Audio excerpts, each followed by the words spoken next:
Hello guys, कैसे हैं आप लोग। मैं उमित तलडा, आपका फ्रेंड, फिलोसोफर एंड गाइड। चलिए गाइस, तो ये वीडियो में हम पढ़ने वाले हैं case studies of securities law and CFL. ठीक है, जो कॉमन टॉपिक्स हैं आईसीडीआर एलओडीआर, इन दो के हम कुछ केस स्टडीज पढ़ने वाले हैं। ठीक है, तो लगभग 11 केस स्टडीज हम पढ़ने वाले हैं टोटलिटी में। आई थिंक 7 केस स्टडीज हैं आईसीडीआर के और 4 केस स्टडीज हैं एलओडीआर के। ये पास्ट पेपर के क्वेश्चंस हैं एग्जीक्यूटिव के, which are relevant for both executive as well as professional. ठीक है, तो दोनों के स्टूडेंट्स देख सकते हैं। अच्छे से ध्यान देना जब मैं आपको ये सब पढ़ाऊंगा, अच्छे से जो जो बातों पे आपको ध्यान देना है, निटिग्रिटीज को अच्छे से कैच करना है। और सबसे एक इंपॉर्टेंट बात आपको बता दूं, केस स्टडीज एग्जीक्यूटिव में तो आधा पेपर ही केस स्टडी आता है और प्रोफेशनल में उतना ज्यादा वेटेज नहीं है, बट मैंने कॉर्पोरेट फंडिंग के भी जो गाइडेंस वीडियो है उसमें बता दिया है वेटेज अटेम्प्ट वाइज कितना है। 25 से 30 मार्क या 25 मार्क लगभग वेटेज है केस स्टडीज का, उसमें भी आईसीडीआर एलओडीआर से ही आ रही है। ठीक है, तो ये वीडियो आपको बिल्कुल भी मिस नहीं करना है। अच्छे से हम सारे केस स्टडीज को समझेंगे, कैसे पढ़ते हैं, कैसे इंटरप्रीट करते हैं, कैसे उसको लिखते हैं। हर बात, हर इंपॉर्टेंट बात जो आपको पता होनी चाहिए केस स्टडी से रिलेटेड, वो सारी बातें मैं इस वीडियो में आपको बताने वाला हूं। तो आखिरी तक बने रहें, पूरा वीडियो देखें। वीडियो लाइक जरूर कर दें, पहले ही कर दें, बाद में भूल जाओगे, खो जाओगे ना कंसेप्ट में।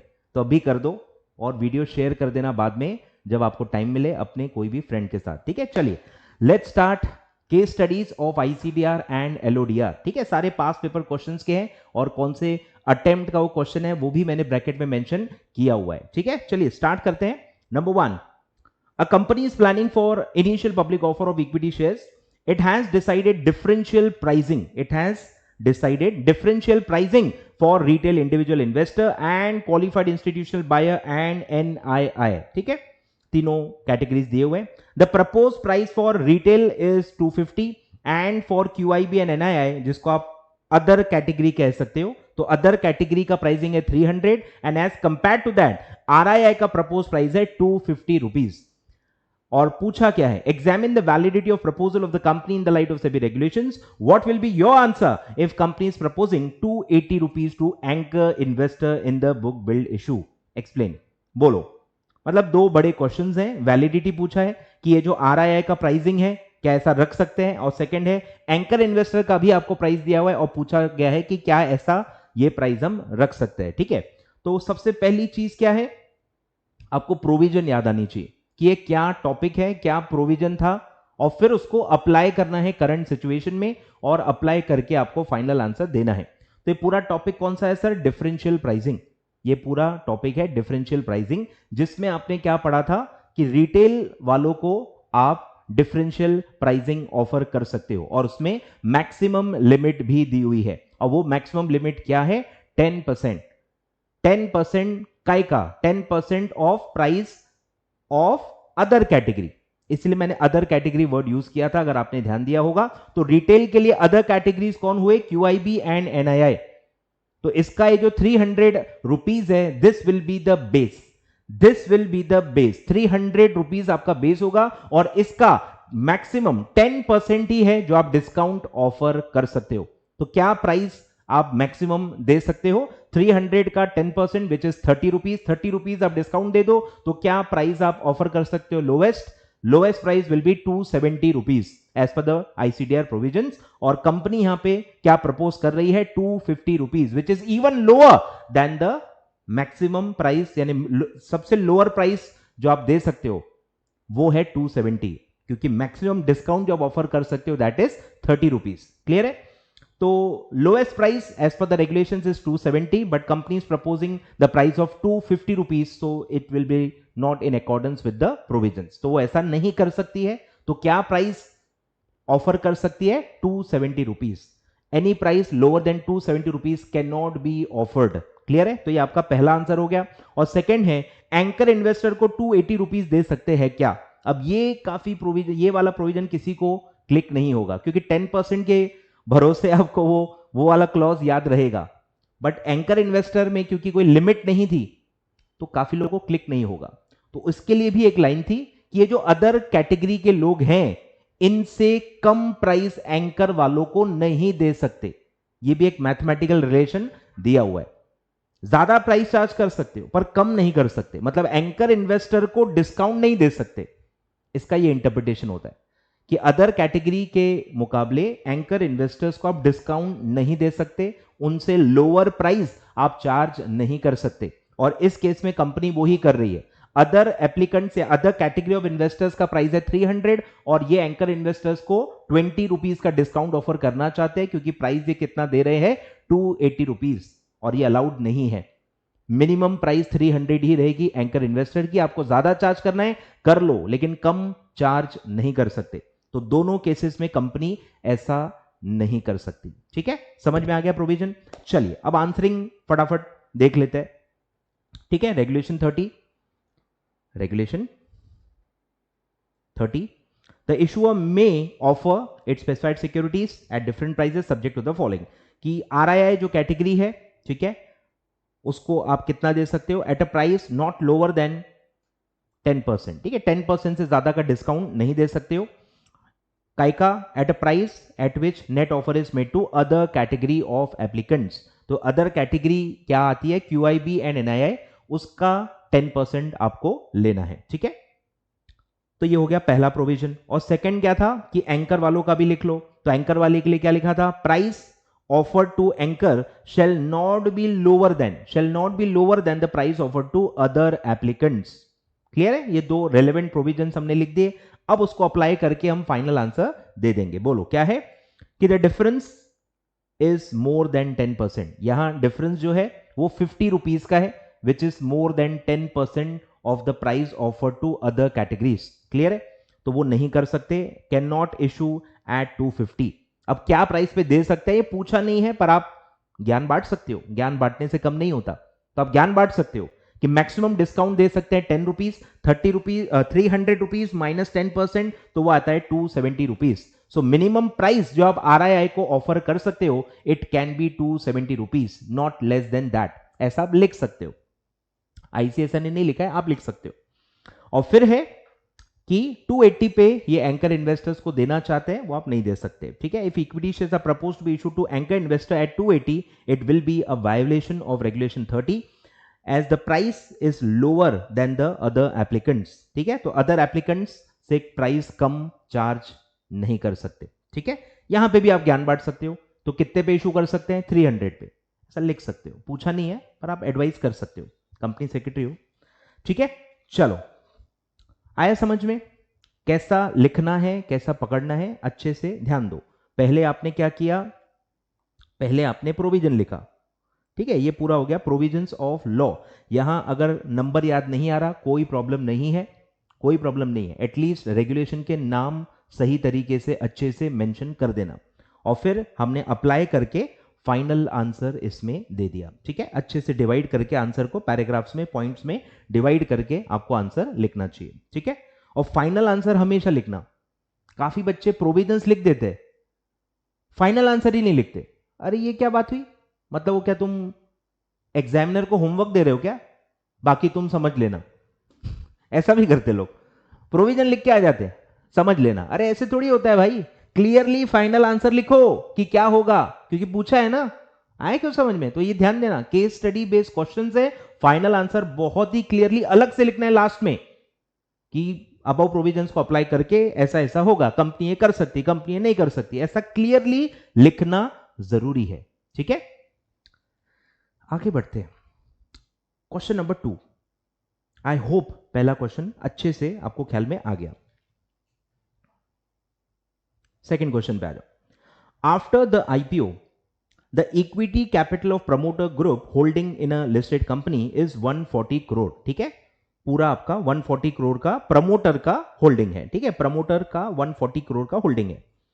The post issue equity capital of the company is 600 crore. पूरे कंपनी का पोस्ट इशू कैपिटल हो जाएगा 600 करोड़।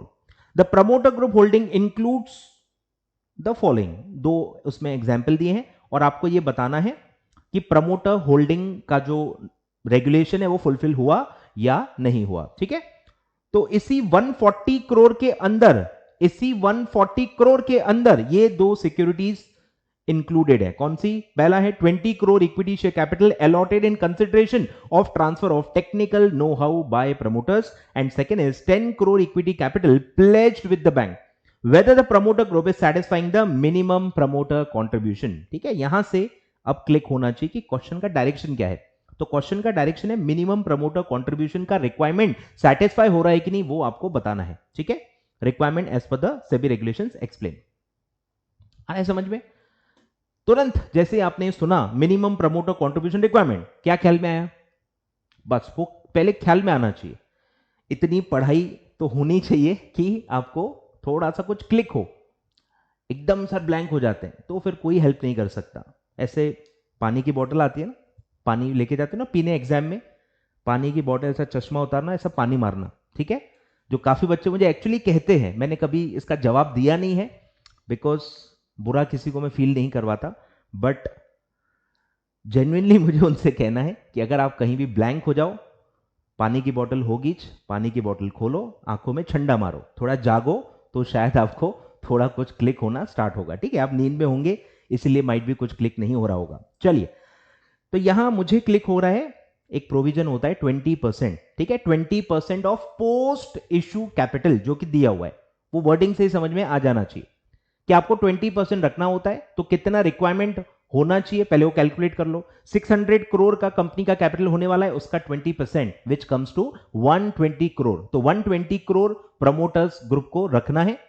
प्राइमा फेसी देख के लगता है कि 120 के तो ऊपर ही है, 140 रखा हुआ है which is more than 120, but subject to the adjustments. तो आपको एडजस्टमेंट्स को इफेक्ट देना है। बेसिकली क्वेश्चन है प्रमोटर कंट्रीब्यूशन में क्या काउंट होता है, क्या काउंट नहीं होता है। आपने एक प्रोविजन पढ़ा है securities in eligible for promoter contribution, ये उस टॉपिक पे है। मतलब दो टॉपिक्स पे, एक 20% पे भी है और ये जो एक सेपरेट आप रेगुलेशन पढ़ते हो securities in eligible for promoter contribution, उस टॉपिक पे ये क्वेश्चन है। उसको आपको अप्लाई करना है कि ये एलिजिबल होगा नहीं होगा। एलिजिबल है तो इंक्लूड तो ऑलरेडी किया ही हुआ है।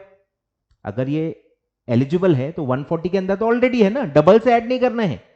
अगर एलिजिबल नहीं है तो बस हटाते जाना है, और हटाने के बाद जो एलिजिबल सिक्योरिटीज हैं वो चेक करना है 20% आ रहा है या नहीं आ रहा है, और उसके हिसाब से आपका फाइनल आंसर आएगा कि रिक्वायरमेंट फुलफिल हो रही है या नहीं हो रही है।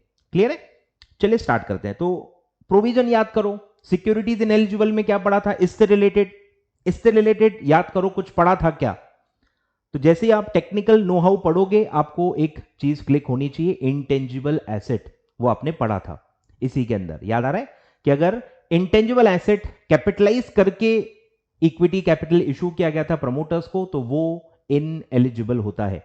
And technical know how is an intangible asset, तो ये इन एलिजिबल हो जाएगा। 20 crore will not be counted for eligible securities for promoter contribution. तो 140 में से 20 करोड़ माइनस हो जाएगा। फिर है 10 crore capital pledged with the bank. Pledged word से ही क्लिक हो जाना चाहिए कि कोई भी सिक्योरिटी जो कोई भी क्रेडिटर के पास प्लेज्ड है वो भी इन एलिजिबल रहती है फॉर प्रमोटर कंट्रीब्यूशन। तो 140 माइनस 20 माइनस 10, तो एक्चुअली एलिजिबल सिक्योरिटीज कितने हैं, 110, विच इज लेस देन 20%। कि 20% कितना होता है, 120 करोड़। तो 120 करोड़ से कम है, मतलब रिक्वायरमेंट सैटिस्फाई नहीं हो रही है। ठीक है, ऐसा आपको अच्छे से लिखना है। आइए देखते हैं। ठीक है, पूरा प्रोविजन देखना है। रेगुलेशन नंबर के नाम झाड़ के मैं आपको इंप्रेस नहीं करना चाहता ऑनेस्टली। ठीक है, मैं उस कैटेगरी का टीचर नहीं हूं जो रेगुलेशन नंबर बोल बोल के, सेक्शन नंबर बोल बोल कर अपने आप को एक महान हस्ती दिखाना है, ये सब नहीं करना है। मैं सब याद करके भी आ सकता था, 10-12 ही क्वेश्चन है, 10-12 नाम में याद करके आ सकता था, बट मुझे पता है आपसे नहीं होगा। तो जो आपसे नहीं हो रहा है वो मैं भी नहीं करूंगा, जस्ट फॉर इंप्रेसिंग। ठीक है, तो रेगुलेशन नंबर मेरे हिसाब से आप याद नहीं कर पाओगे, खासकर एग्जीक्यूटिव के बच्चे। प्रोफेशनल वाले जो जोश में ट्राई कर सकते हैं, लेकिन एग्जीक्यूटिव लेवल वाले मुझे नहीं लगता कि रेगुलेशन नंबर्स अलग अलग रेगुलेशंस के याद कर पाएंगे। Don't take that pressure. ठीक है, नॉट वर्थ द टाइम। ठीक है, नॉट वर्थ द एफर्ट। तो इसलिए रेगुलेशन नंबर्स में हर जगह ध्यान नहीं दे रहा हूं। ठीक है, तो एज पर द रिलेवेंट और applicable regulation of SEBI ICDI regulations 2018, the promoter, ठीक है, shall hold at least 20% of the post issue capital. और फिर 15th रेगुलेशन में दिया होता है सिक्योरिटीज इनएलिजिबल, तो उसमें जो रेलेवेंट प्रोविजंस है वही लिखना है। तो पहला था specified securities acquired during the preceding 3 years if it is acquired for consideration other than cash, इसमें भी बैठता है, अदर देन कैश ही हुआ ना, आपने टेक्निकल नो हाउ खरीदा प्रमोटर से और उसको उसके बदले में इक्विटी शेयर दिए, तो ये कंसिडरेशन अदर देन कैश में भी तो आ ही गया ना, ठीक है। तो ये भी कंडीशन सेटिस्फाई हो गई क्योंकि बीच में एंड लिखा है, ध्यान दो, consideration other than cash and, ठीक है, एक तो अदर देन कैश है एंड रिवैल्यूएशन ऑफ या तो एसेट हुआ होगा या तो आपने इंटेंजिबल एसेट कैपिटलाइज किया होगा। तो यस, दोनों कंडीशन सेटिस्फाई हो रही है, कंसिडरेशन अदर देन कैश का ट्रांजैक्शन है एंड इंटेंजिबल एसेट को यस कैपिटलाइज किया गया है in the name of technical know how. Clear है? तो ये हमारा पॉइंट फुलफिल हो रहा है, मतलब सिक्योरिटीज इनएलिजिबल हो जाएंगे। और फिर है specified security pledge with any creditor, तो यहां क्रेडिटर कौन है? बैंक, जिससे आपने लोन लिया है। तो यहां पे भी स्पेसिफिकली लिखा हुआ है कि ये सिक्योरिटीज इनएलिजिबल हो जाएंगे, ठीक है। तो ये आपने सिमिलरली जैसे हमने ऊपर पढ़ा प्रोविजन लिख दी, ठीक है, प्रोविजन लिख दी, ऐसे पूरा प्रोविजन लिख दो और फिर उसको अप्लाई करो, फाइनल आंसर लिखो, बोलो क्या होगा। इन द प्रेजेंट केस, ठीक है, ये भी केस स्टडीज में बहुत ज्यादा इंपॉर्टेंट है। In the instant case, in the present case, in the above case, in the current scenario, कुछ भी लिख सकते हो, ठीक है, सब इंग्लिश ग्रामर है, लेकिन लिखना जरूर है। अच्छा लगता है, अच्छा लगता है पढ़ने में, ठीक है, अच्छा लगता है, तो आप ये जरूर लिखें। In the present case ₹20 crore capital acquired in the consideration for technical know-how will not be eligible for promoter contribution. Further, 10 crore was pledged with the bank will also not be eligible for promoter contribution. तो कितना eligible promoter contribution actual में रखा गया है? The net promoter contribution after deduction of 30 crore, that is 20 and 10, is 110 crore, which is below the prescribe limit of 20%, जो कि bracket में आपको लिखना है 120 करोड़। ठीक है, ये हो गया कि नहीं है, ठीक है, तो फाइनल आंसर अलग से देखो लिखना है। Therefore, promoters are not satisfying the minimum promoter contribution, क्योंकि ऐसा स्पेसिफिकली पूछा हुआ है कि रिक्वायरमेंट फुलफिल हो रहा है कि नहीं हो रहा है, तो ऐसा अलग से लिखना है कि नहीं हो रहा है, ठीक है, as per the SEBI ICDR regulations. ठीक है, ये फाइनल आंसर हमेशा लिखना है, हाँ, बिल्कुल मिस नहीं करना है इसको। तो ये कुछ स्पेशल चीजें हैं, ठीक है, फाइनल आंसर लिखना जरूरी होता है। फिर ये जो बढ़िया in the present scenario, in the instant case, applying the above provisions in the instant case, ये सब लिख सकते हो, बहुत अच्छा लगता है, डेफिनेटली आपको लिखना चाहिए, ठीक है। और स्टार्टिंग पूरा प्रोविजन, ठीक है। तो इस आंसर में और आपके आंसर में मेरे हिसाब से एक जो जेन्युइन डिफरेंस होगा that will be regulation number, ठीक है, ये दो आप नहीं कोट कर पाओगे। बाकी आपको कोशिश करना है कि जितना एक्यूरेटली लिख पाए उतना ज्यादा अच्छा है, ठीक है। चलो बढ़े आगे, आ जाओ क्वेश्चन नंबर 3। यहां तक सब बिल्कुल क्लियर है, बहुत ही अच्छा, मतलब समझ में आ रहा है ना, ठीक है, I hope so. Question number 3 पे आते हैं। Raman Limited issued 50 lakh equity shares at a price of 200 rupees. The company provided green shoe option. ठीक है, green shoe option पे क्वेश्चन है, for stabilizing the post listing price of shares. The issue was oversubscribed and it was decided that stabilizing agent would borrow maximum number of shares permitted by ICDR regulations. Due to the rise in price during the green shoe option, only 5 lakh shares could be bought back. ठीक है, तो stabilizing agent ने 5 lakh shares ही वो buy कर पाया, and that too at a price of 180 rupees. ये हमेशा issue price से कम ही होगी। तो इशू प्राइस ऊपर दिया हुआ है 200 रुपीज और स्टेबलाइजिंग एजेंट ने जितने में बाय किया है ये हमेशा कम होनी चाहिए, जो कि है 180 रुपीज, ठीक है। तो 20 रुपए बच गए, उसमें हमारे 20 रुपीज का सेविंग हो गया। You are required to, number 1, calculate the number of shares that the stabilising agent needs to borrow at the time of allotment and explain the same with relevant provisions. तो आपको provision बतानी है और उसका number भी calculate करना है in the instant scenario. और फिर है explain the responsibility of issue company in the above case with respect to shortfall while exercising the green shoe option. तो इसमें शॉर्टफॉल है जो हम कैलकुलेट करेंगे और उसका क्या होगा वो आपको बताना है। And third is calculate the amount if any to be transfer to IEPF, ये भी हम पढ़ेंगे, ठीक है। तो सबसे पहले बताओ कि आपने ग्रीन शू ऑप्शन पढ़ा भी है कि नहीं, कि अगर ग्रीन शो ऑप्शन ही नहीं पढ़ा तो ये नहीं समझेगा, ये नहीं समझेगा। पहले ग्रीन शो ऑप्शन पढ़ा होना चाहिए, ठीक है, तभी ये सारे टेक्निकल प्रोविजंस आपको समझ में आएंगे, ठीक है। तो जो पढ़ चुके हैं उनको मैं समझा रहा हूं।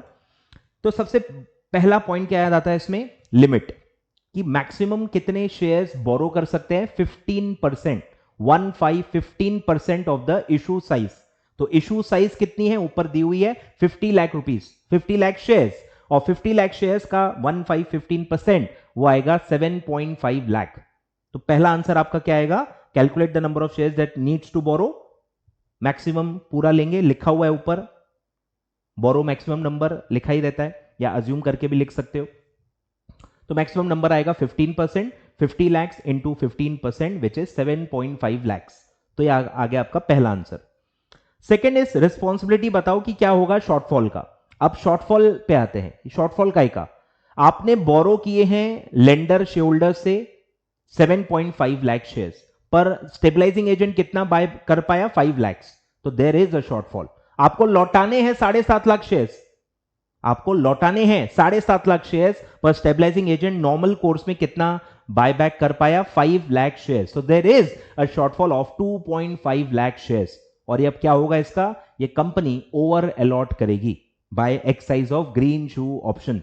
तो कंपनी 200 रुपीज पे, आई रिपीट, कंपनी 200 रुपीज पे एट द इशू प्राइस ये शॉर्टफॉल को इशू करेगी, और स्टेबलाइजिंग एजेंट के अकाउंट से वो पैसे कंपनी ले लेगी, और स्टेबलाइजिंग एजेंट के डीमैट अकाउंट में 2.5 लाख शेयर्स दे देगी।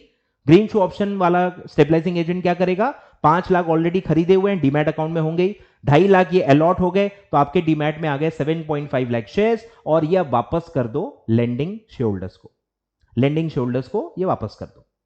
तो ये होगा रिस्पॉन्सिबिलिटी ऑफ इशूअर कंपनी। तो रिस्पॉन्सिबिलिटी ऑफ इशूअर कंपनी क्या है, ओवर अलॉट द शॉर्टफॉल, जो भी शॉर्टफॉल है उतने शेयर्स ओवर अलॉट कर दो स्टेबलाइजिंग एजेंट को एट द इशू प्राइस, और पैसा ले लो, ठीक है, जो बैंक अकाउंट है स्टेबलाइजिंग एजेंट का वहां से पैसा ले लो और उसको शेयर्स अलॉट कर दो, और फिर स्टेबलाइजिंग एजेंट ये शेयर्स को रिटर्न करेगा to the lending share holders. Clear है। और फिर है, बताओ आईपीएफ का क्या होगा। अब ऑब्वियसली कुछ शेयर्स स्टेबलाइजिंग एजेंट ने खरीदे हैं, तो कुछ तो पैसा बचेगा, अगर आपने प्रोविजंस पढ़े होंगे तो ही समझेगा, ठीक है। तो टोटल देखो 7.5 लाख शेयर्स का है पूरा, आपने अपना बैंक अकाउंट में कितना पैसा दिया होगा स्टेबलाइजिंग एजेंट को, 7.5 इंटू 200, ठीक है, इतना पैसा, इतना सारा पैसा आपने उसको दिया होगा। एक सेकेंड, कैलसी उठा लो, सिक्योरिटी लॉ में कैलसी उठाना पड़ रहा है, अजीब लग रहा है थोड़ा। बोलो 7.5 इंटू 200 विच इज 1500 लैक्स, ठीक है।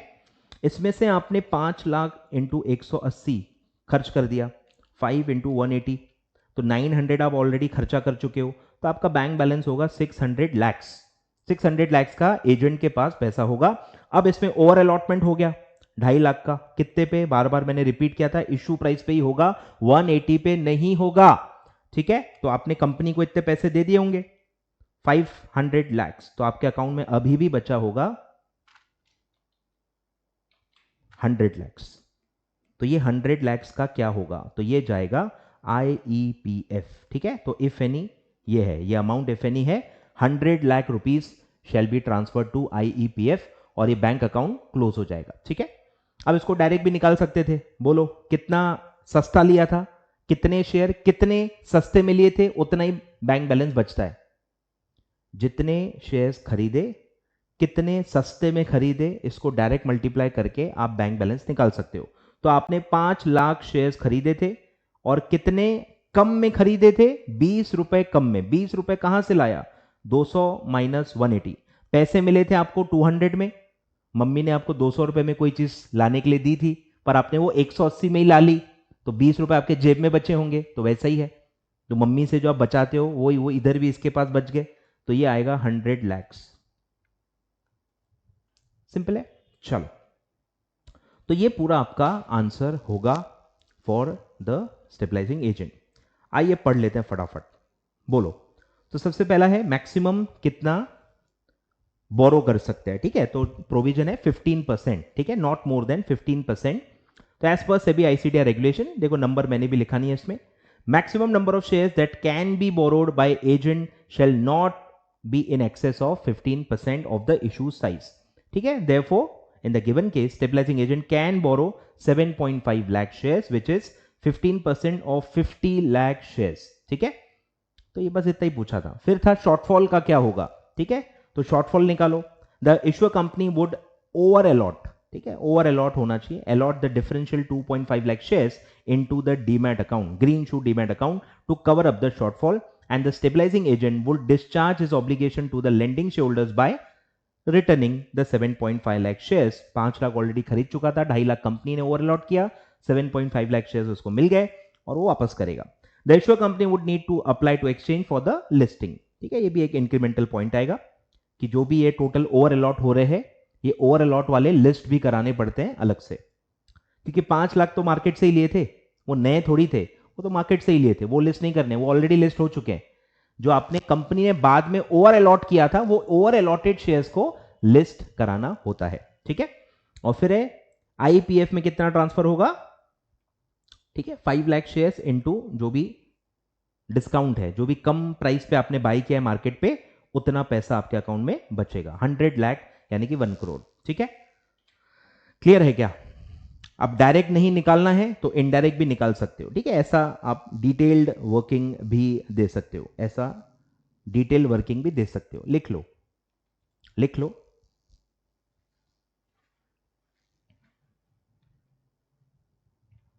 पॉज करके लिख लो. ठीक है,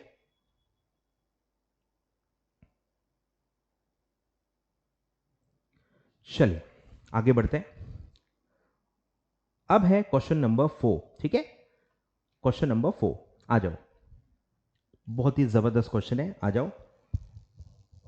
प्रोफेशनल में आई थिंक ये क्वेश्चन आया नहीं है, बट आ सकता है. ठीक है, एग्जीक्यूटिव का ये क्वेश्चन फाइनल में आ सकता है. ठीक है, ऑलरेडी एक क्वेश्चन है जो एग्जीक्यूटिव का एक बार प्रोफेशनल में आ चुका है, तो इधर का उधर, उधर का इधर हो सकता है. ठीक है, RP limited is planning to issue an IPO in 2019 for which a DOD is proposed to be filed in September 19. Following data is available regarding the company, rupees in crores. अलग अलग साल का दिया है, 15, 16, 16, 17, 17, 18. NTA पहले आपको दिया है, नेट टेंजिबल एसेट्स. फिर उसी के अंदर कंडीशन होती है मॉनेटरी एसेट्स की, तो मॉनेटरी एसेट्स भी दिए हैं, और अलग से कंडीशन होती है अबाउट नेटवर्थ. तो तीनों सालों का डेटा दिया हुआ है. पूछा है advise the company whether they can proceed with the IPO. तो आपको डायरेक्टली क्वेश्चन पूछा है एलिजिबिलिटी नॉर्म्स के ऊपर. ठीक है, तो अनलिस्टेड कंपनी को क्या एलिजिबिलिटी नॉर्म्स अप्लाई होते हैं. NTA of at least 3 crore in each of the 3 preceding financial years. Each word important है वहां पे. हर साल में मिनिमम उतना एनटीए आपका होना चाहिए, and not more than 50% in monetary assets. ठीक है, नॉट मोर देन 50%, यानी अप टू 50% मॉनेटरी फॉर्म में रहा, मॉनेटरी एसेट्स रहा तो भी चल जाता है. Up to 50% is allowed, it can not exceed 50%. Clear है. और फिर नेटवर्थ के लिए आपने पढ़ा है 1 crore, 1 crore in each of the 3 preceding financial years, full financial years. Clear है, क्लियर है क्या, बोलो, चेक करो. पहला चेकिंग क्या है, एनटीए हर साल में 3 करोड़ के ऊपर है. टिक. ठीक है, मतलब ये कंप्लाई हो रहा है. फिर परसेंटेज निकालो, बचपन में पढ़ा होगा ना, परसेंटेज निकालो. कितना है मॉनेटरी एसेट का परसेंटेज एज ऑफ, मतलब एनटीए. ठीक है, 1 डिवाइडेड बाय 5 इंटू 100, तो ये है 20%, ये है 20%, विच इज लेस देन 50%, तो कंप्लायंस हो रहा है. 3 divided by 8 into 100, this is 37.5%, which is less than 50%. 3 divided by 7 into 100 is 42.86, तो this is also less than the 50%. क्या हो गया भाई, नाराज हो गए. 42.86%. ठीक है, तो ये भी कंडीशन फुलफिल हो रही है. In all the 3 financial years 50% से कम है, और नेटवर्थ भी हर साल मिनिमम 1 करोड़ के ऊपर है. ठीक है, तो क्या आएगा पहला answer, yes they can proceed with IPO as all the conditions are fulfilled. ठीक है, पहले कंडीशंस लिखने पड़ेंगे.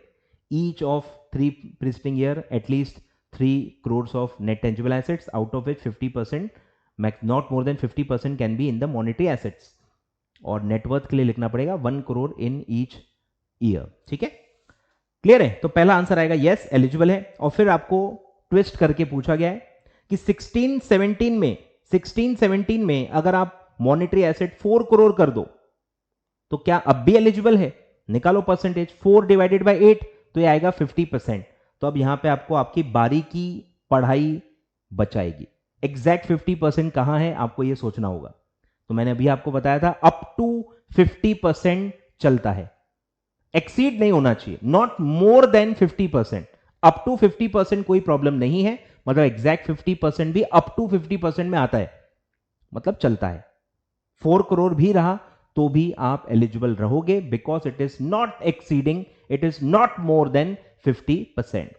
और फिर है how will you deal with the situation if company has monetary assets of 5 crore in 17-18 में अगर यहां 5 कर दें तो 5 divided by 7, 5 divided by 7 into 100 तो ये क्रॉस हो रहा है, तो ये आएगा 71.43%। तो अब क्या करें, एक साल में 50% क्रॉस हो रहा है, तो आपने पढ़ा होगा उसमें एक प्रोविजो आता है कि अगर आप एक फर्म कमिटमेंट कर दो, फर्म अरेंजमेंट कर दो कि ये जो एक्सेस मॉनेटरी एसेट्स हैं अगर आप ये यूज कर लोगे, इसको यूटिलाइज कर दोगे प्रोजेक्ट में, तो आप आईपीओ कर सकते हो। तो बस यहां अगर मैं एक फर्म अरेंजमेंट कर लूं, फर्म कमिटमेंट कर लूं, फर्म अंडरटेकिंग दे दूं कि मैं एक्सेस यूटिलाइज कर लूंगा तो मैं एलिजिबल हो जाऊंगा। ठीक है, एक्सेस कितना आएगा, 50% मैक्सिमम हो सकता है, 7 का 50% 3.5 करोड़, आपका कितना है 5, ये जो सिनेरियो है 5, तो 5 माइनस 3.5 यानी 1.5 करोड़ अगर मैं प्रोजेक्ट में लगा दूं, फॉर्म अरेंजमेंट कर लूं इसका, तो मुझे आईपीओ करने दिया जाएगा। ठीक है, क्लियर है क्या? याद आ रहा है? ये तो बेसिक प्रोविजन है भाई, ये तो सबने पढ़ी होगी, ये तो पढ़ी होगी भाई, ये नहीं पढ़ी तो भैया फिर प्रिपरेशन क्या कर रहे हो? क्या प्रिपरेशन कर रहे हो? ये तो आपको आता ही होगा। ठीक है, तो बहुत ही कोर पॉइंट है। चलो फटाफट देख लेते हैं, आ जाओ। रेगुलेशन 6, रेगुलेशन 6 ये लिख सकते हो, ये लिख सकते हो, ये तो भैया सबको आना चाहिए। ठीक है, रेगुलेशन 6 तो आना चाहिए भैया, बोलो। तो रेगुलेशन 6 के हिसाब से क्या है, एनटीए मॉनेटरी एसेट नेटवर्क सबका लिया हुआ है, at least 3 crore net tangible asset. अब ये रीस्टेटेड कंसोलिडेटेड याद आया तो लिख लेना, नहीं आया तो कोई बात नहीं, पर ये मत भूलना, each of preceding 3 full years, ठीक है, of which not more than 50% is held in monetary assets, और net worth is at least 1 crore in each of the preceding जो भी है। ठीक है, तो आप अब अप्लाई करो, ये हो गया प्रोविजन, ये हो गया प्रोविजन, अब अप्लाई करो। In the given case has net tangible assets of at least 3 crore in each of 3 financial years, net worth of 1 crore in each financial year, and monetary assets are also within the threshold limit of 50% in each year, thereby satisfying all the conditions, and therefore RP Limited can proceed for IPO। ठीक है, यहां तक बहुत ही simple है, sorted है। अब ध्यान दो, company can proceed if value is up to 50%। ठीक है, 50% तक चलता है, और अगर आप 4 करोड़ कर लोगे तो क्या होगा, in case monetary asset is 4 crore in 16-17, that is 50% of NTA. तो 4 करोड़ भी एग्जैक्ट 50% होगा, और अप टू 50% अलाउड है, hence RP can still proceed for an IPO. Clear है? और फिर अगर 17-18 का 5 करोड़ कर लिया तो क्या होगा, if more than 50% are held in monetary assets, the issuer has utilized और made firm commitment to utilize क्या, एक्सेस, एक्सेस पूरा नहीं, excess monetary assets in its business or project. Therefore, if the monetary assets are 5 crore, company should have made firm commitment to utilize such excess, that is 1.5 crore in its business or project. Otherwise, the company will not be able to make an IPO. ठीक है, तो आपने बता दिया कि अगर वो firm commitment करने के लिए रेडी है तो IPO कर सकती है, और अगर फर्म कमिटमेंट नहीं कर सकती तो फिर IPO नहीं कर पाएगी। क्लियर है? क्लियर है क्या? क्लियर है यहां तक? बढ़े आगे, चलो अब आ जाओ क्वेश्चन नंबर 5। क्वेश्चन नंबर 5, ठीक है, ये भी ग्रीन शो ऑप्शन पे, बहुत इजी है, बहुत ही इजी है। ठीक है, मतलब सबको आना चाहिए। Good luck finance limited, a listed company, issued 20 lakh equity shares, 20 lakh equity shares of 180 each. Company provided green shoe option and Nishan was nominated the stabilising agent. As on the date of listing, coronavirus threat spread across the globe. Consequently, post listing, the share price of the company fell to 150 rupees. 180 पे IPO हुआ था, 180 पे fall हो गई, पर ये सब कोई काम का नहीं है। क्वेश्चन बहुत इजी पूछ लिया उन्होंने। From the above compute the quantum of shares that can be bought by निशान।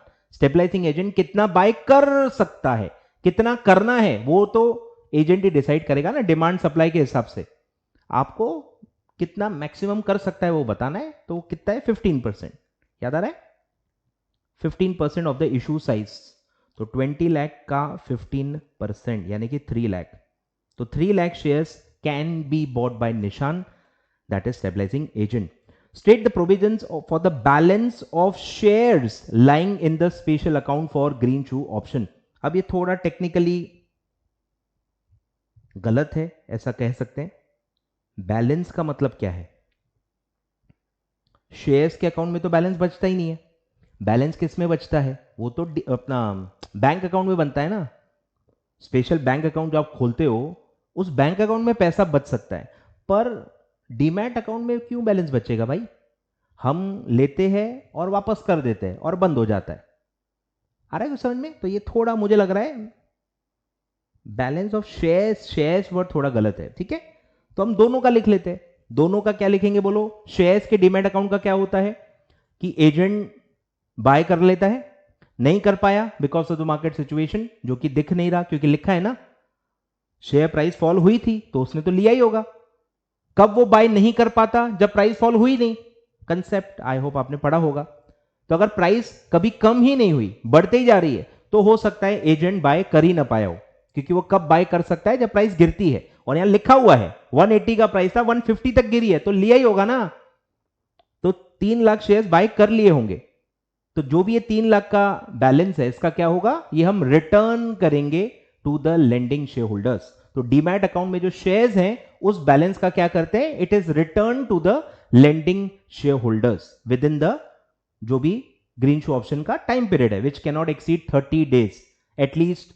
और वो एक्सपायरेशन के कितने डेज के अंदर वापस करने होते हैं? 2 working days. Within 2 working days from the end of stabilisation period आपको ये शेयर्स लौटाने होते हैं। और बैंक अकाउंट में कुछ बैलेंस बच गया तो उसका क्या करेंगे? IEPF, investor education and protection fund में इसको आप ट्रांसफर करते हो, ठीक है। बहुत ही सिंपल क्वेश्चन है। चलो देख लेते हैं, फटाफट देख लेते हैं, बोलो। तो थोड़ा ज्ञान बटा है यहाँ पे। Green shoe is the post listing price stabilising mechanism. Good luck issue 20 lakh shares, 180 each. Maximum number is not more than 15% of the issue size, ठीक है। तो कितना आएगा? 15% of 20 lakh is 3 lakh shares, ठीक है। Having bought back all the 3 lakh shares, these shares would be temporarily held in the special account and would then be returned back to the lender shareholders within maximum period of 2 days after the stabilization period. 2 working days के अंदर आपको ये return करने होते हैं, नहीं तो interest पे करना होता है। और any surplus lying in the bank account, escrow account, would then be transferred to IEPF, ठीक है। दोनों का आंसर लिख लो। शेयर्स के अकाउंट का क्या होता है वो भी लिख दो, बैंक अकाउंट का क्या होता है वो भी लिख दो, ठीक है। चलो सिंपल है, आगे बढ़ते हैं, आगे बढ़ते हैं। अब आ जाओ क्वेश्चन नंबर 6। ये है एग्जिट अपॉर्चुनिटी पे, ठीक है। अगर आपने वही पढ़ा होगा तो ही ख्याल में आएगा। Exit opportunity schedule 20 to ICDR regulation, schedule 20 का एक क्वेश्चन है। आ जाओ। Karuna limited made an IPO of equity shares in March 2020 and was granted listing on the stock exchange. Soon thereafter, promoters of the company started contemplating a change in object clause mentioned in the offer document. This is the topic. क्या आप variation करना चाहते हो? Variation in the object clause या variation in the terms of contract as mentioned in the offer document. तो आप objects बदलते हो या कॉन्ट्रैक्ट्स के टर्म्स एंड कंडीशंस बदलना चाहते हो, तब एग्जिट अपॉर्चुनिटी देनी होती है एज पर शेड्यूल 20। क्लियर है? To give the effect to the same, company conveyed EGM of shareholders in 2020 April. Though the requisite resolution was passed by the company, there were nevertheless the dissenting shareholders too. ठीक है, तो dissenting shareholders को ही आपको exit opportunity देनी होती है। The promoter decided to provide an exit opportunity to the dissenting shareholder. In the light of the above, answer the following. सबसे पहला है, बताओ कि ये कौन है? dissenting shareholder कौन है? तो ये कौन होते हैं? जिन्होंने अगेंस्ट में वोट किया था। Those shareholders who have voted against the change in the object clause, ठीक है। तो वेरिएशन ऑफ टर्म्स के खिलाफ अगर आपने वोट किया है तो आप क्या कैटेगरी में आओगे? Dissenting share holders. क्लियर है? फिर है what is the eligibility of share holder for availing the exit offer. कौन से शेयर होल्डर्स एलिजिबल होते हैं? Dissenting share holder. लेकिन कौन से डिसेंटिंग शेयर होल्डर? जो रेलेवेंट डेट पे डिसेंटिंग शेयर होल्डर्स थे। शेयर होल्डर्स रोज बदलते रहते हैं, आपको पता होगा ना, रेलेवेंट डेट होती है हर चीज की। तो रेलेवेंट डेट पे जो भी शेयर होल्डर्स होंगे डिसेंटिंग शेयर होल्डर्स, वो डेट पे हम चेक करेंगे। अब ये रेलेवेंट डेट क्या है? ये आपके आंसर में दिया नहीं है आईसीएसआई ने, पर हम लिख सकते हो। Relevant date is the date of board meeting. Board meeting जिसमें आप ये डिसाइड कर रहे हो ऑब्जेक्ट क्लॉज चेंज करने का, वो बोर्ड मीटिंग का date is the relevant date. उस डेट पे देखेंगे कौन कौन से डिसेंटिंग शेयर होल्डर्स थे, शेयर होल्डर्स, उनको एग्जिट अपॉर्चुनिटी में पार्टिसिपेट करने को मिलेगा। क्लियर है?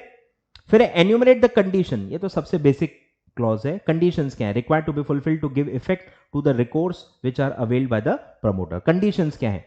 तो कंडीशन आता है कि एग्जिट अपॉर्चुनिटी कब देनी होती है।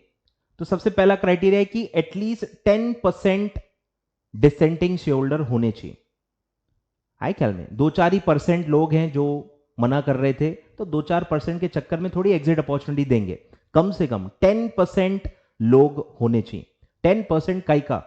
उन सारे लोगों का जिन्होंने वोटिंग की थी। शेयर होल्डर्स मीटिंग में जितने भी लोगों ने वोटिंग की थी, उसके 10% वोट्स डिसेंटिंग शेयर होल्डर में होने चाहिए।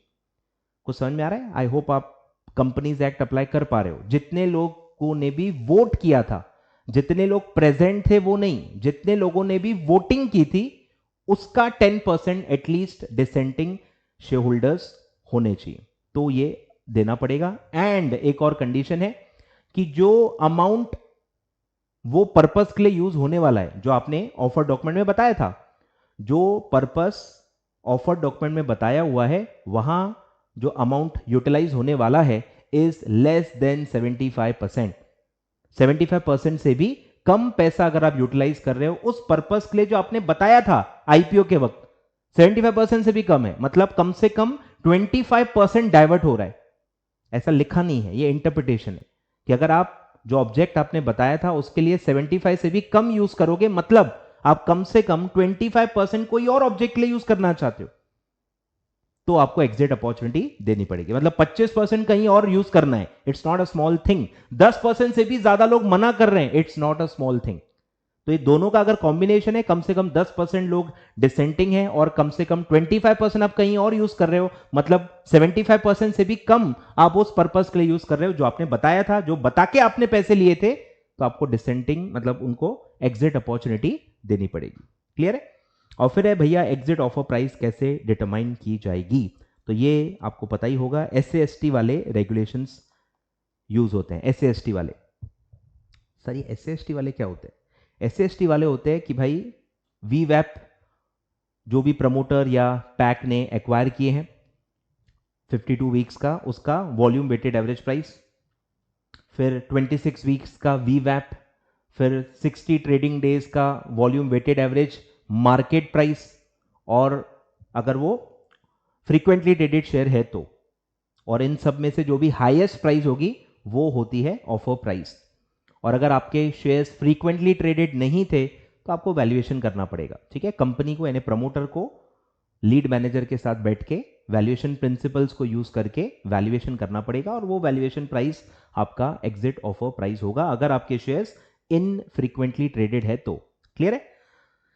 तो ये सब आपने पढ़ा होगा भाई, तो ही कुछ समझ में आएगा, नहीं तो सब क्रैश कर जाएगा।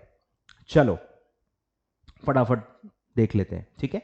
बोलो डिसेंडिंग शेयरहोल्डर्स कौन है? Those shareholders who have voted against the resolution for change of objects और variation in terms of the contract. ठीक है? दो केसेस में ये लगता है। और फिर कौन से लोग पार्टिसिपेट करेंगे? जो रेलेवेंट डेट पे शेयर होल्डर्स थे।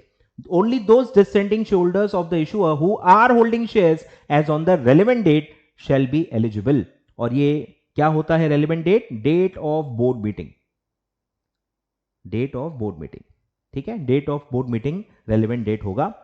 फिर है conditions। ठीक है? बोलो एटलीस्ट 10% डिसेंटिंग लोग हैं, एंड जो अमाउंट आप यूटिलाइज कर रहे हो उस ऑब्जेक्ट्स के लिए जो आपने बताया था वो लेस देन 75% है। ठीक है?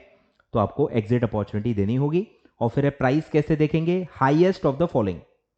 हाईएस्ट ऑफ द फॉलोइंग, पहला है VWAP volume weighted average price जो प्रमोटर और पैक ने खरीदा था पिछले 52 वीक्स में। फिर है हाईएस्ट प्राइस जो आपने पे की होगी 26 वीक्स में, ठीक है, 26 वीक्स में जो भी हाईएस्ट प्राइस पे की होगी वो प्रमोटर या पैक ने। फिर है volume weighted average market price, I hope ये आपको भी पता होगा, थर्ड क्लॉज में मार्केट प्राइस है, मतलब ये प्रमोटर या पैक ने जो खरीदे हैं वो नहीं, पूरे जो ट्रांजैक्शंस हो रहे हैं, मार्केट के जो भी ट्रांजैक्शंस हो रहे हैं उस स्टॉक एक्सचेंज पे जहां पे आपका सबसे ज्यादा टर्नओवर था, उन सारे ट्रेड्स का volume weighted average market price of 60 trading days.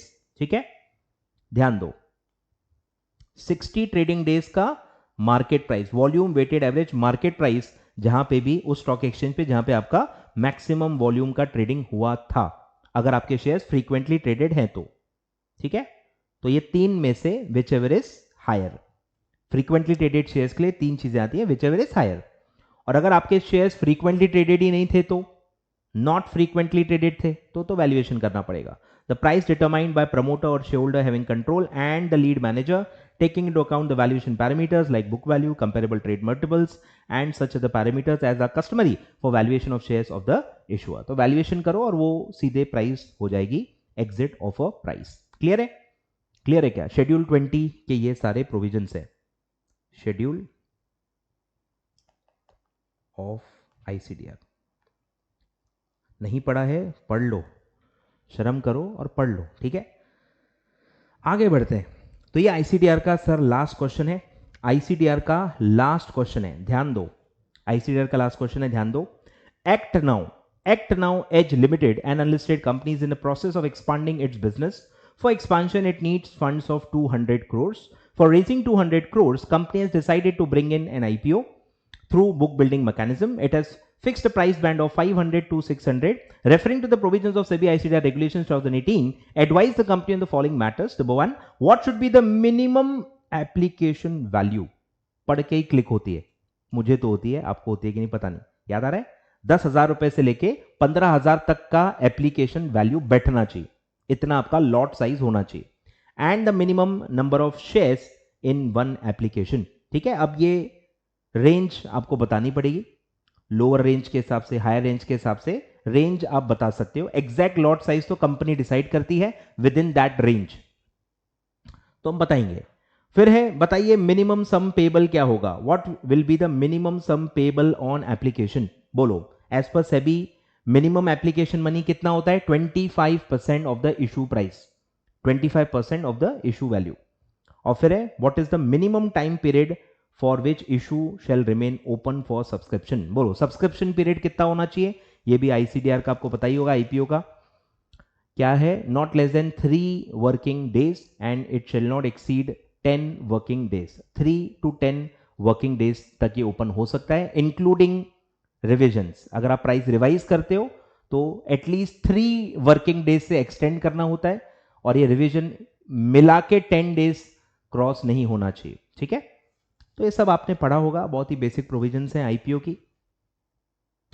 आ जाओ देख लेते हैं। ठीक है, बोलो minimum application size shall fall within the minimum application value of 10,000 rupees to 15,000 rupees.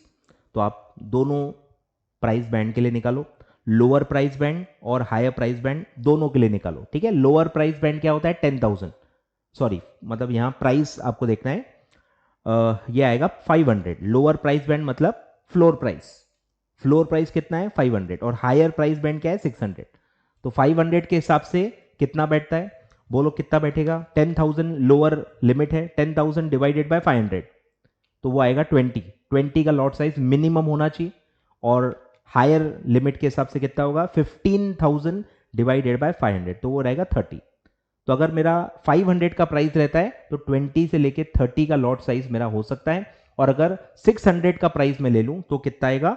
10,000 divided by 600 तो आएगा 16.666, यानी 17 राउंड ऑफ कर सकते हो, और 15,000 इंटू सॉरी डिवाइडेड बाय 600 तो आएगा 25। तो 17 से लेके 25 का रेंज हो सकता है। ठीक है, दोनों रेंज के लिए अलग अलग होगा, 20 to 30 अगर 500 रहा तो, और अगर 600 रहा तो 17 से लेके 25 शेयर्स का लॉट साइज हो सकता है। क्लियर है? दोनों बता देना है आपको, क्लियर है क्या? तो एक एप्लीकेशन का amount shall not cross 10,000 to 15,000, 10 से कम भी नहीं, 15 से ज्यादा भी नहीं। क्लियर है? चलो, फिर है कितना एप्लीकेशन पे पैसा मंगाना है? 25%। ये तो बचपन से पढ़ रहे हो, 25% ऑफ द इशू प्राइस। और फिर है कितने समय तक ओपन करना है? At least 3 working days, but maximum not more than 10 working days. फिर ये भी प्रोविजंस आपको लिखने हैं तो लिख सकते हो कि अगर रिवीजन हुआ था तो एटलीस्ट 3 वर्किंग डेज आपको एक्सटेंड करना पड़ेगा, और अगर कुछ डिस्टर्बेंसेस हैं, फोर्स मेजर हैं, या बैंकिंग स्ट्राइक है, या कुछ अनफॉर्सीन सर्कमस्टांसेस हैं जैसे कोविड-19 था, तो आपको एक्सटेंड करना पड़ेगा minimum period of 3 working days. और ये सब एक्सटेंशंस मिला के 10 वर्किंग डेज का लिमिट होता है। ठीक है, चलो, तो ये था पूरा आईसीडीआर के जो 7 केस स्टडीज हैं। आई होप आपको अच्छे से समझ में आ गई होगी कैसे पढ़ना है, कैसे चीजें नोटिस करनी है, कैसे उसको प्रेजेंट करना है। आई होप काफी हेल्प आपको इसमें मिली होगी। ठीक है, चलिए अब आते हैं एलओडीआर पे। ठीक है, ये सारे केस स्टडीज थे आईसीडीआर के। अब सेकंड पे आते हैं एलओडीआर। आ जाओ, एलओडीआर पे आ जाओ। एलओडीआर में ये जो क्वेश्चन है ना, ये मैं कह रहा हूं कि ये जून 19 में आया था एग्जीक्यूटिव में, और जून 22 में फाइनल में आया हुआ है प्रोफेशनल में। तो मतलब ये आई थिंक ये एक क्वेश्चन ऐसा मुझे मिला है जो इधर का उधर केस स्टडी रिपीट हुई है। ठीक है, ऑलमोस्ट सिमिलर है। आ जाओ, a listed company can apply to stock exchange for reclassification. ठीक है, टॉपिक क्या है? टॉपिक है regulation 31A, 31A of LODR, reclassification of promoter into public and vice वर्सा।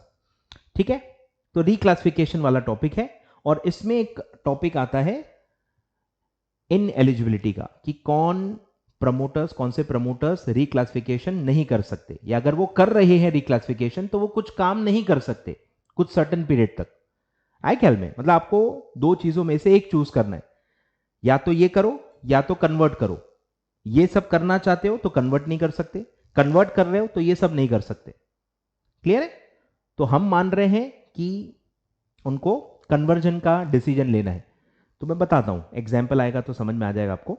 बोलो, तो listed company can apply to stock exchange for reclassification. ये जो भी रिक्लासिफिकेशन का एप्लीकेशन है, ये प्रमोटर देता है कंपनी को, और कंपनी के थ्रू ये जाता है स्टॉक एक्सचेंज को। ठीक है, तो इसलिए लिखा हुआ है company can apply to stock exchange for reclassification of promoter holding as public share holders under SEBI regulations where the following promoters, अलग अलग प्रमोटर्स हैं, मतलब इंटरप्रिटेशन यही निकलता है इसका, where the following promoters can apply for reclassification with reference to SEBI regulations. Number 1, promoter is declared as a willful defaulter as per RBI guidelines. बोलो, याद आ रहा है कुछ? इसमें एक क्लॉज आता है फ्यूजिटिव इकोनॉमिक ऑफेंडर का। ठीक है, तो इसमें एक आता है फ्यूजिटिव इकोनॉमिक ऑफेंडर, और इसमें साथ ही में आता है विलफुल डिफॉल्टर। ठीक है, प्रोविजन क्या है मैं आपको एक बार दिखा देता हूं, क्योंकि ये भी शायद काफी लोगों ने नहीं पढ़ी होगी। ठीक है, 31A ये रेगुलेशन है। ठीक है, 31A उसका आता है सब रेगुलेशन 3। ठीक है, उसमें आता है ABC। A कंडीशंस है प्रोसीजर, B है इन एलिजिबिलिटी। ठीक है, B और C, तो B और C पे ही ये क्वेश्चन है कि प्रमोटर शेल नॉट, ठीक है, इतने से ज्यादा वोटिंग राइट्स होल्ड नहीं कर सकते, कंट्रोल एक्सरसाइज नहीं कर सकते, कोई स्पेशल राइट्स कोई भी एग्रीमेंट के थ्रू आपके पास नहीं होने चाहिए, बोर्ड में आपका रिप्रेजेंटेशन नहीं हो सकता, आप एज अ केएमपी काम नहीं कर सकते, आप विलफुल डिफॉल्टर नहीं हो सकते, आप फ्यूजिटिव इकोनॉमिक ऑफेंडर भी नहीं हो सकते। तो ये पूरा एग्जैक्ट इस पे ये क्वेश्चन है। अब बताओ, बोलो, अगर कोई प्रमोटर विलफुल डिफॉल्टर डिक्लेयर हो गया है तो वो कन्वर्ट नहीं कर पाएगा ना, वो रिक्लासिफिकेशन नहीं कर पाएगा, अप्लाई नहीं कर पाएगा। फिर प्रमोटर है वो 12% होल्ड कर रहा है, तो वो 10% से ज्यादा होल्ड नहीं कर सकता। 10% से ज्यादा वोटिंग पावर आप होल्ड नहीं कर सकते, तो आप 12 होल्ड कर रहे हो, आप 12 होल्ड कर रहे हो विच इज मोर देन 10%, तो मतलब आप रिक्लासिफिकेशन के लिए अप्लाई नहीं कर सकते। फिर आप सीईओ हो और CEO is a KMP, CEO is the KMP, तो आप रिक्लासिफिकेशन नहीं कर पाओगे। फिर आपकी जो कंपनी है प्रमोटर कंपनी, उसकी आउटस्टैंडिंग लिस्टिंग फी है ऑफ 1 ईयर, तो ये क्लॉज 3 पे है कि अगर आप प्रमोटर इज द कंपनी तो आपका minimum promoter share holding, public share holding का क्लॉज फुलफिल होना चाहिए। याद आ रहा है? मिनिमम पब्लिक शेयर होल्डिंग 25%, वो कॉम्प्लायंस होना चाहिए। सेकंड है आपके शेयर स्टॉक एक्सचेंज में सस्पेंड नहीं किए होने चाहिए, एंड थर्ड इज आपका कोई भी आउटस्टैंडिंग ड्यू नहीं होना चाहिए सेबी के पास, स्टॉक एक्सचेंज के पास या डिपॉजिटरी के पास, इन तीनों के पास कोई भी अमाउंट ड्यू नहीं होना चाहिए, वो कितना भी हो, 1 साल का हो, 2 साल का हो, 5 साल का, उससे कोई फर्क नहीं पड़ता। यहां आपको कंफ्यूज करने की कोशिश की गई है ओनली फॉर 1 ईयर लिख के, पर उससे कोई फर्क नहीं पड़ता। तो अगर आप प्रमोटर कंपनी हो, आपकी लिस्टिंग फी भरना बाकी है, आउटस्टैंडिंग ड्यूज हैं आपके, तो आप रिक्लासिफिकेशन नहीं कर सकते। ठीक है, तो सिंपल है, एप्लीकेशन वाला क्वेश्चन है, पढ़ा होगा तो आप बहुत आसानी से लिख सकते हो। ठीक है, आ जाओ 31A। ठीक है, रेगुलेशन 31A, तो ये पूरा वही क्लॉज लिखना है। ठीक है, promoter is declared as wilful defaulter as per, अब ये क्लॉज वही मैं कह रहा हूं, आप नहीं लिख पाओगे ये सब ऐसा ऐसा। ठीक है, ये सब पढ़ने में अच्छा लगता है, एग्जाम में नहीं लिख पाओगे, तो ज़्यादा अपने आप से ओवर एक्सपेक्टेशंस नहीं रखनी है। ठीक है, तो क्लॉज व्लॉज नहीं लिख सकते। The promoter is declared as wilful defaulter as per RBI guidelines is not eligible to apply, ऐसा साफ साफ लेकिन लिखना है कि ये केस में ये प्रमोटर एलिजिबल नहीं होगा। ठीक है, इस फाइनल आंसर लिखना जरूरी है। तो is not eligible to apply for reclassification of themself as public share holders. फिर आप 12% होल्ड कर रहे हो विच इज मोर देन 10% जो अलाउड होता है, hence they are not eligible for reclassification. फिर है आप KMP हो, क्योंकि आप CEO हो, CEO मतलब यू आर अ KMP और इसीलिए आप एलिजिबल नहीं हो। और फिर आपका आउटस्टैंडिंग ड्यूज है, तो ये तो ऐसे का ऐसा ही है, तो it is not eligible for reclassification. Clear है क्या? क्लियर है क्या?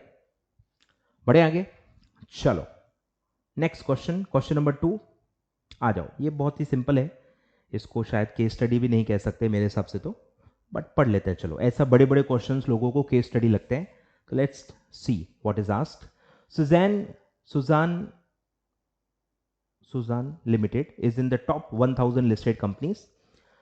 Referring to the provisions of LODR regulations, the board of directors seeks your advice as the CS regarding following 2 matters. Number 1, quorum of board meeting. बोलो, top 1000 में है तो quorum का provision क्या लागू होता है? 1/3 of the total strength or 3 directors whichever is higher and at least 1 independent director. याद आ रहा है? तो ये ऐसा पूरा quorum होता है। और फिर है maximum number of directorship in a listed company by a director. ये नॉर्मल है, इसका 1000 लिस्टेड कंपनी से कोई लेना देना नहीं है, नॉर्मल डायरेक्टर के लिए पूछा है कि मैक्सिमम डायरेक्टरशिप्स कितने आप होल्ड कर सकते हो लिस्टेड कंपनी में, तो वो आता है रेगुलेशन 17A 17A में मैक्सिमम नंबर ऑफ डायरेक्टरशिप्स लिखे हुए हैं। ठीक है, कोरम लिखा है रेगुलेशन 17 में। तो मैक्सिमम नंबर ऑफ डायरेक्टरशिप कितने होते हैं? तो अगर आप ओवरऑल लिमिट लिखो तो आज की डेट में वो है 7 लिस्टेड कंपनीज में आप डायरेक्टर बन सकते हो, और इंडिपेंडेंट डायरेक्टर भी आप 7 लिस्टेड कंपनीज में ही बन सकते हो। ओवरऑल लिमिट भी 7 है, इंडिपेंडेंट डायरेक्टर्स की भी लिमिट 7 है। ठीक है, मतलब आप किसी में भी होल टाइम डायरेक्टर नहीं हो, किसी में भी आप मैनेजिंग डायरेक्टर नहीं हो। समझ रहे हो? ये ओवरऑल लिमिट क्या है? मैनेजिंग डायरेक्टर या कहीं नहीं हो तो आप 7 लिस्टेड कंपनीज में डायरेक्टर बन सकते हो, इंक्लूडिंग ऑल्टरनेट डायरेक्टर। लेकिन फिर उसका एक ओवरराइडिंग प्रोविजो आता है कि अगर आप एक कंपनी में मैनेजिंग डायरेक्टर हो या होल टाइम डायरेक्टर हो तो अदर कंपनीज में मैक्सिमम कितने कंपनीज में इंडिपेंडेंट डायरेक्टर बन सकते हो? ध्यान दो, एक ओवरऑल लिमिट है, फिर एक अगर आप एक होल टाइम डायरेक्टर हो या मैनेजिंग डायरेक्टर हो तो आप कितने और कंपनीज में इंडिपेंडेंट डायरेक्टर बन सकते हो, उस पर लिमिट लगाई गई है। तो इट्स अ स्पेशल सिचुएशन। तो अगर आप एक कंपनी में MD या WTD हो तो आप मैक्सिमम 3 कंपनीज में ही इंडिपेंडेंट डायरेक्टर बन सकते हो, 3 कंपनी का लिमिट है। अगर कहीं MD या WTD हो तो मैक्सिमम 3 कंपनीज में इंडिपेंडेंट डायरेक्टर बन सकते हो, और अगर कहीं भी MD या WTD नहीं हो तो ओवरऑल लिमिट होती है 7 कंपनीज में इंडिपेंडेंट डायरेक्टर आप बन सकते हो। क्लियर है? तो बस यही सब लिखना है, सिंपल है। बोलो क्या है पहला? 1/3 of the total strength of directors और 3 directors which are is higher including at least 1 independent director. ठीक है, बस ये प्रोविजन आपको लिखना है। फिर सेकंड है कि maximum number of directorship including alternate directorships कितनी हो सकती है? Not more than 7। ठीक है, विथ इफेक्ट फ्रॉम 1/4/2020। ठीक है, तो 19 वाली लिमिट तो अभी एक्सपायर हो गई ना, तो अभी 1/4/2020 के आगे आ गए, तो अब लिमिट है नॉट मोर देन 7। तो ओवरऑल लिमिट भी 7 है और इंडिपेंडेंट डायरेक्टर की भी लिमिट 7 ही है, ठीक है। Person shall not serve as an independent director in not more than 7 listed company, दोनों की लिमिट सेम हो गई। और फिर है कि अगर आप कहीं होल टाइम डायरेक्टर हो, who is serving as whole time director और managing director in any listed company, then it shall serve as an independent director in not more than 3 listed entities. Independent director फिर सिर्फ आप 3 listed entities में ही बन पाओगे, ठीक है। और ये कौन सी कंपनी? सिर्फ listed entities की बात की जा रही है। अनलिस्टेड कंपनी में आपको बनना है तो आप कंपनीज एक्ट के प्रोविजन के हिसाब से बन सकते हो, ठीक है। बढ़े आगे। सिंपल प्रोविजन था, प्रोविजन पूछे थे, अप्लाई नहीं करना था कुछ भी। अब आ जाओ, अब अप्लाई करो। अब ये उसी टाइप का क्वेश्चन है, अप्लाई करना है। रेगुलेशन 17A का एप्लीकेशन है, मतलब केस स्टडी है, ध्यान दो। X is a managing director, ठीक है, लिखा ही है, पढ़ते पढ़ते ही ध्यान देना है। X is a managing director of ABC, already दिया हुआ है, ठीक है, अज्यूम करने की जरूरत नहीं है, दिया हुआ है। Is the MD of ABC limited and awarded the title of best CEO of the country, best CEO of the country. 4 leading listed companies, कितनी? FOUR 4 leading listed companies invited him to join their board, ठीक है, board join करने का offer आया as independent director. Directly उसी topic पे जो अभी हमने पढ़ा, for sharing his knowledge of course. Can X join as a independent director on the offer made by 4 listed entities. तो बस यही जो अभी प्रोविजन पड़ा, यही लिखना है कि अगर आप कहीं मैनेजिंग डायरेक्टर या होल टाइम डायरेक्टर हो, then you can be independent director in not more than 3 listed entities. तो यहां पे आंसर आएगा नो। आप 4 लिस्टेड एंटिटीज को हाँ नहीं बोल सकते, मैक्सिमम 3 लिस्टेड कंपनीज में ही इंडिपेंडेंट डायरेक्टर का ऑफर एक्सेप्ट कर सकते हो। तो out of 4 you have to choose 3। Clear है? फिर लिखा है give your answer with reason. After superannuation मतलब retirement, after retirement X is planning to join as an independent director of 10 listed company. कहां का रिटायरमेंट? ये जो managing director हो ना, ऊपर लिखा है ना आप MD हो, MD का ये रिटायरमेंट होने के बाद आप प्लान कर रहे हो कि आप 10 लिस्टेड कंपनीज में ID बनोगे, इंडिपेंडेंट डायरेक्टर। तो अगर आप कहीं भी MD नहीं हो तो मैक्सिमम कितने कंपनीज में आप इंडिपेंडेंट डायरेक्टर बन सकते हो? 7 कंपनीज। 1/4/2020 के बाद का ही हम अज्यूम कर रहे हैं, तो आप मैक्सिमम 7 कंपनीज में ही, लिस्टेड कंपनीज में ही इंडिपेंडेंट डायरेक्टर बन सकते हो। तो ये भी सपना उसका पूरा नहीं होगा, आप 10 लिस्टेड कंपनीज में इंडिपेंडेंट डायरेक्टर नहीं बन सकते, मैक्सिमम 7 लिस्टेड कंपनीज में ही इंडिपेंडेंट डायरेक्टर आप बन सकते हो, ठीक है। सिंपल है, आई होप सो। बहुत सिंपल लग रहा है मेरे को तो, ठीक है, काफी आसान है। 17A पे है, बोलो। सेम एग्जैक्ट लिखा है, एनी पर्सन जो सर्व कर रहा है as a whole time director और as a managing director shall serve as an ID in not more than 3 listed entities. तो वो सिर्फ 3 एंटिटीज को ही ज्वाइन कर पाएगा, 4 को नहीं कर सकता। फिर उसी में लिखा हुआ है 17A में कि कितने मैक्सिमम कंपनीज में आप ID बन सकते हो? 1/4/2020 के बाद 7 लिस्टेड एंटिटीज, ठीक है। तो आप 10 कंपनीज का सपना देखना बंद कर दो। After retirement X can not serve in 10 listed entities and is restricted only for 7 listed companies as stated above.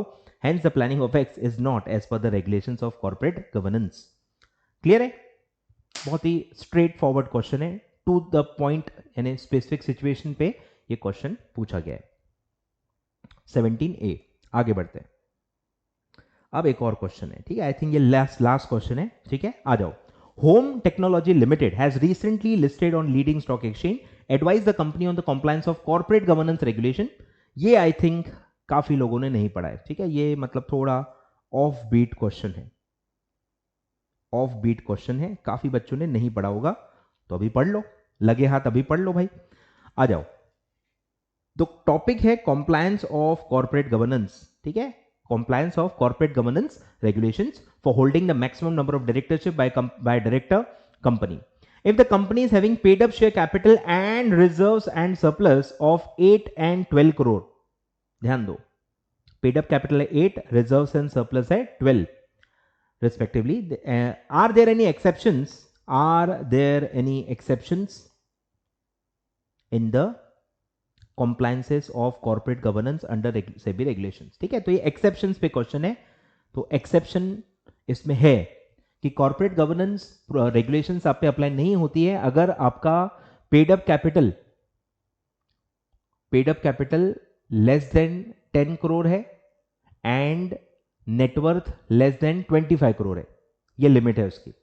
I think regulation 15 में लिखा हुआ है, तो ये लिमिट है। दो लिमिट्स है, दोनों फुलफिल होनी चाहिए, क्योंकि बीच में एंड लिखा है, दोनों प्रोविजन फुलफिल होनी चाहिए, दोनों लिमिट के नीचे आपके नंबर्स होने चाहिए। तो नंबर्स क्या होने चाहिए? Paid up capital less than 10 crore है क्या, चेक कर लो।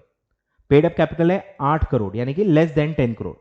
फिर है नेटवर्थ, नेटवर्थ तो दिया ही नहीं पर आप निकाल सकते हो, पढ़ा है ना। नेटवर्थ क्या होता है? Paid up capital plus reserves and surplus, add up कर लो, 8 प्लस 12 ये आता है 20। तो नेटवर्थ का कितना लिमिट है? Less than 25 crore. तो यहां पे भी लेस देन 25 करोड़ ही है, मतलब आप दोनों कंडीशन फुलफिल कर रहे हो, मतलब आप कॉर्पोरेट गवर्नेंस के प्रोविजन से एग्जम्प्ट हो।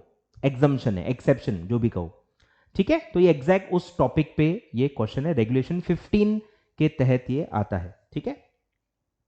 आ जाओ आ जाओ भाई, पढ़ लेते हैं, ठीक है। ये स्टार्टिंग वाला पॉइंट है 17A पूरा, मैक्सिमम नंबर ऑफ डायरेक्टरशिप्स। अब पढ़ते हैं exception, exceptions in the compliance of corporate governance 15 sub regulation 2, ठीक है। 15 सब रेगुलेशन 2, उस पे पैरामीटर दिया, listed entity having paid up equity capital of not exceeding 10 crore and not net worth not exceeding 25 crore as on the last day of the previous financial year। तो ये सब provisions हैं, ये आप याद नहीं कर पाओगे, कोशिश मत करना। अब सीधे अप्लाई करो कि करंट केस में क्या हो रहा है। Home technologies having paid up capital of 8 crore and net worth जो कैलकुलेट करना पड़ेगा 8 + 12 that is 20। Therefore, both paid up capital and net worth are within the limit and hence company is exempted with regards to compliance of corporate governance provisions, ठीक है। तो ये पूरे उसके references हैं 17 to 27 and 46 sub regulation 2 clause B2I and para CDE of schedule 5, ये सब का एग्जम्पशन आपको मिलता है। तो 17A भी इसी में आता है, टॉपिक इज 17A, तो 17A भी इसी एक्सेप्शन में, एग्जम्पशन में आ जाता है, ठीक है।